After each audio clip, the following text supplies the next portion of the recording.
সুমি বৰা আৰু বিশাল ফুকন ইমানে টকাৰ সম্পত্তি কৰিছে, টকাৰ পাহাৰ বুলি ক'ব লাগিব। আৰু এইবিলাক কৰিছে একমাত্ৰ দুখীয়া মানুহৰ তেজ খাই কিনে। আৰু ইমানে কোটি কোটি টকা মুকেশ আম্বানীকো চাগে পিছ পেলাইছে ইহঁত দুজনে। গতিকে আপোনালোকক ভিডিঅ'টো মই লগাই দিছোঁ স্ক্ৰীণত, আপোনালোকে ভিডিঅ'টো ধুনীয়াকৈ চাওক। গুৱাহাটী মহানগৰ আৰক্ষীৰ চকুত ধুলি দি ৰাতিপুৱাই গুৱাহাটী ত্যাগ কৰিছে সুমি বৰা তাৰ্কিক বৰাই। গুৱাহাটী কেন্দ্ৰীয় কাৰাগাৰৰ পাছফালে থকা এগৰাকী আত্মীয়ৰ ঘৰত আত্মগোপন কৰি আছিল সুমি বৰা তাৰ্কিক বৰাই। সুমি বৰা তাৰ্কিক বৰা সন্দৰ্ভত কেইবাটা নতুন খবৰ আহিছে, এই মুহূৰ্তত জনাৰ চেষ্টা কৰিম।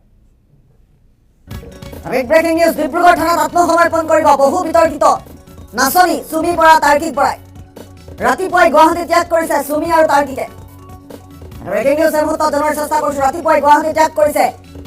যোৱা নিশা গুৱাহাটীৰ কেন্দ্ৰীয় কাৰাগাৰৰ পাছফালে থকা আত্মীয়ৰ ঘৰত আত্মগোপন কৰি আছিল সুমি বৰাই। সুমি বৰাক মহানগৰ আৰক্ষীয়ে ৰক্ষণাবেক্ষণ দিয়াৰ গুৰুতৰ অভিযোগ উত্থাপিত হৈছে। সকলো জানিও আৰক্ষীয়ে সুমিক গ্ৰেপ্তাৰ নকৰাৰ অভিযোগ আছে। গুৱাহাটী মহানগৰ আৰক্ষীয়ে সকলো জানি শুনিও সুমি বৰাক গ্ৰেপ্তাৰ নকৰাৰ অভিযোগ উত্থাপন হৈছে। কাইলৈ ডিব্ৰুগড় আৰক্ষীৰ সন্মুখত আত্মসমৰ্পণ কৰিব সুমি বৰা তাৰ্কিক বৰাই। ডিব্ৰুগড় থানাত আত্মসমৰ্পণ কৰিব, পুনৰবাৰ উল্লেখ কৰিছোঁ, সুমি বৰা তাৰ্কিক বৰাই। গুৱাহাটী কেন্দ্ৰীয় কাৰাগাৰৰ পাছফালে থকা আত্মীয়ৰ ঘৰত আছিল সুমি বৰা আৰু তাৰ্কিক বৰা।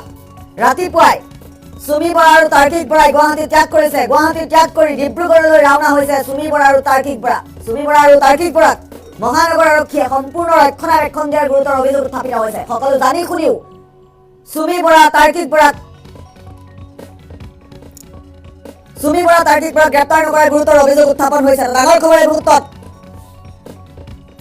নহা প্ৰবঞ্চক বিতৰ্কিত নাচনী এইগৰাকী সুমি বৰাক গুৱাহাটী মহানগৰ আৰক্ষীয়ে সম্পূৰ্ণ ৰক্ষণাবেক্ষণ দিয়াৰ অভিযোগ উত্থাপন হৈছে। ৰাতিপুৱাই গুৱাহাটী এৰিছে সুমি আৰু তাৰ্কিকে। কাইলৈ ডিব্ৰুগড় আৰক্ষীৰ সন্মুখত আত্মসমৰ্পণ কৰাৰ কথা চৰ্চা হৈছে বহু বিতৰ্কিত নাচনী এইগৰাকী সুমি বৰাৰ।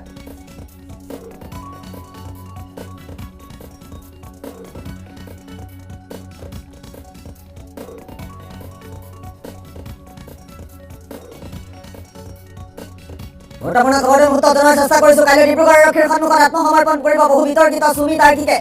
যোৱা নিশা গুৱাহাটী কেন্দ্ৰীয় কাৰাগাৰৰ পাছফালে থকা আত্মীয়ৰ ঘৰত আত্মগোপন কৰি আছিল সুমি বৰা তাৰ্কিক বৰাই। ডিব্ৰুগড় থানাত আত্মসমৰ্পণ কৰাৰ সম্ভাৱনা আছে। আৰু গুৱাহাটীত থকাৰ পাছতো গুৱাহাটী মহানগৰ আৰক্ষীয়ে সুমি বৰা তাৰ্কিক বৰাক সম্পূৰ্ণ ৰক্ষণাবেক্ষণ দিয়াৰ অভিযোগ উত্থাপিত হৈছে। ইমান দিনৰ পাছতো গুৱাহাটীত থকাৰ পাছতো কিয় বহু বিতৰ্কিত নাচনী এইগৰাকী সুমি বৰাক মহানগৰ আৰক্ষীয়ে স্মাৰ্ট মহানগৰ আৰক্ষীয়ে গ্ৰেপ্তাৰ কৰিবলৈ সক্ষম হোৱা নাই, সেয়া ৰহস্যজনক হৈ পৰিছে। আৰু সেই সময়তেই সকলো জানি শুনিও সুমি বৰাক গ্ৰেপ্তাৰ নকৰাৰ অভিযোগ আছে গুৱাহাটী মহানগৰ আৰক্ষীৰ বিৰুদ্ধে।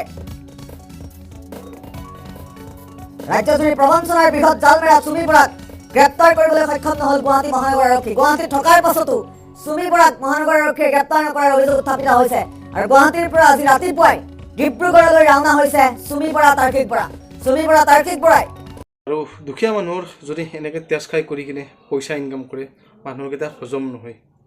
কোনোদিন মানুহে ছাকচেছফুল হ'ব নোৱাৰে, এদিন নহয় এদিন তাৰ বিপদ হ'বই। গতিকে সুমি বৰা আৰু বিশাল ফুকনৰ লগতো তেনেকুৱা হ'ল। ঠিক আছে, ভিডিঅ'টো আজিলৈ ইমানতে। আৰু যদি ভিডিঅ'টো চাই কৰি আপোনালোকে ভাল পাইছে, লাইক এটা কমেণ্ট এটা কৰিব। আৰু যদি মোৰ চেনেলত কোনো নতুনকৈ আছে, প্লিজ চেনেলটো ছাবস্ক্ৰাইব কৰি ৰাখিব।